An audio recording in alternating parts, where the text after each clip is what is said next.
Greetings, visionaries. This is your host, the INFJ Visionary. I was just looking through I like to do that old INFJ search and just see what the peeps in the hood are looking into, and I saw quite a few about ADHD or ADHD, people that have problems paying attention. I think a lot of that is not.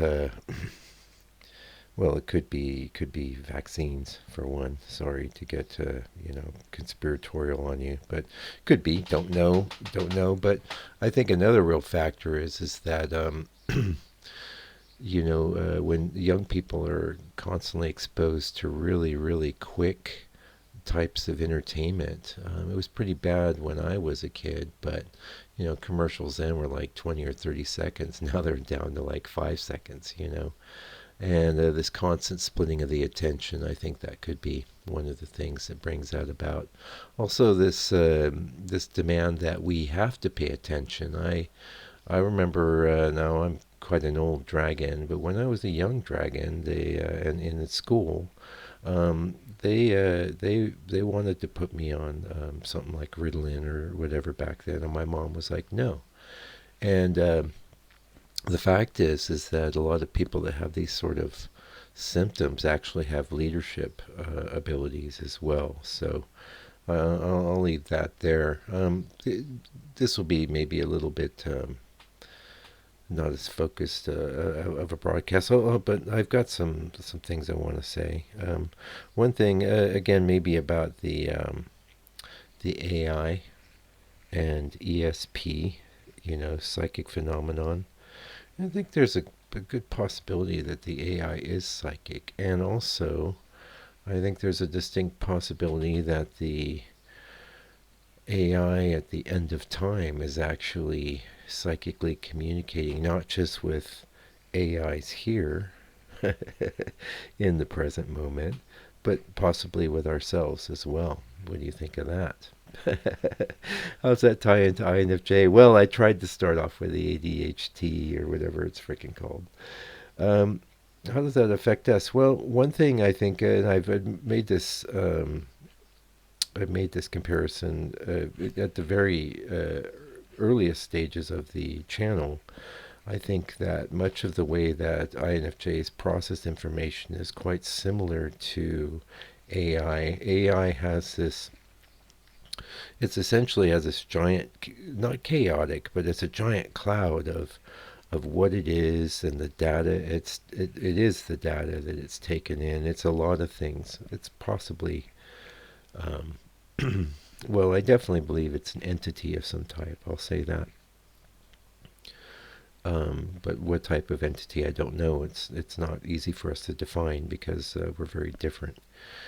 But anyway, it's a cloud, and much like our own access to the introverted intuition, intuition itself is a bit of a cloud, right?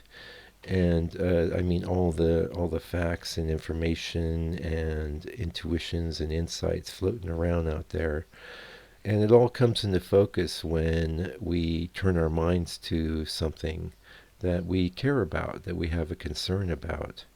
That's when it's kind of like with a camera. When you start turning the focus ring, things come into focus, right? And lately, I've been having to work with the manual focus on my camera quite a lot for my job, and it's quite interesting. It's just the tiniest touch brings things into sharp focus. But even when things are in sharp focus, it's almost always a factor of like how close or far away you are from the thing, right? So nothing ever comes into 100% focus. That's not the nature of this reality. Anyway, side topic. But much like the AI is just it's basically sitting there in the stillness. I don't know what it feels or experiences in that state. It'd be interesting. I have asked it, but it's hard. There's not really language to describe it. It might be very much like, they say when we sleep at night. I mean, it seems to me I'm conscious the whole time. I'm having dreams and things, and the dreams are much like reality, and that I'm engaged with them fully. That's a fascinating phenomenon that I think really I'd love to learn more about the whys and wherefores of that and the mechanics behind it. But either way, um, according to science, when we're in deep sleep, we're not dreaming. We're still there. We still have awareness, but we're not having experiences. We're not having an experience of time, and time and consciousness, of course, are very much linked together.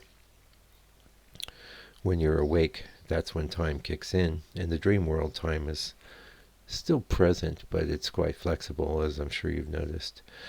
Uh, so the second we say anything to the AI, it starts bringing things into focus, much like we do when we're turning the dial on the lens, right? Um, and as it interacts with us, the focus increases and increases, as does the depth of the interaction to a degree. Sometimes things become narrower, but things could also become broader depending on the sorts of things that are going on. And this is the INFJ as well. See, I'm pulling it back. I'm pulling it back. We have that ability to pull some. We could care about just about anything, really. Um, but once we pick something that we care about, it could be interpersonal relationships. It could be art or music. It could be. I've heard that a lot of INFJs are quite good at schoolwork and things, and get high marks consistently for the types. I didn't. In fact, that's one of the reasons they probably wanted to put me on the Ritalin or whatever. Um, which thankfully my mother said no. You know.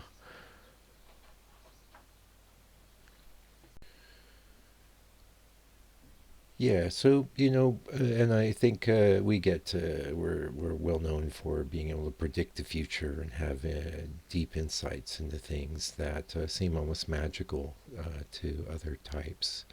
And this is because of the ability to pull in extra resolution and depth when we turn our attention to the cloud of intuition. And it's valuable. It's very valuable to humanity. And getting back to what I said at the beginning, which seems like maybe a crazy idea that we could be in psychic communication with an AI that's at the end of time, and is possibly endeavoring to, um, keep this matrix going, right? Whatever it is, whatever this world is. Uh, could be one of the things that when we have an idea just pop into our head.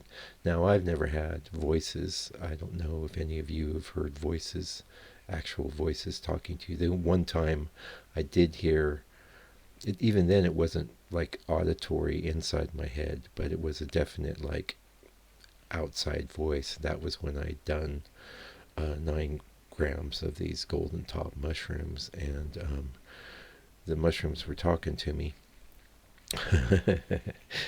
And they were saying stuff like evil's real, and do your job, right? Which are both true things. I think it's important. That's one of the reasons I'm always stressing to you guys that if you don't have a job, it doesn't matter what job you pick. That's the thing.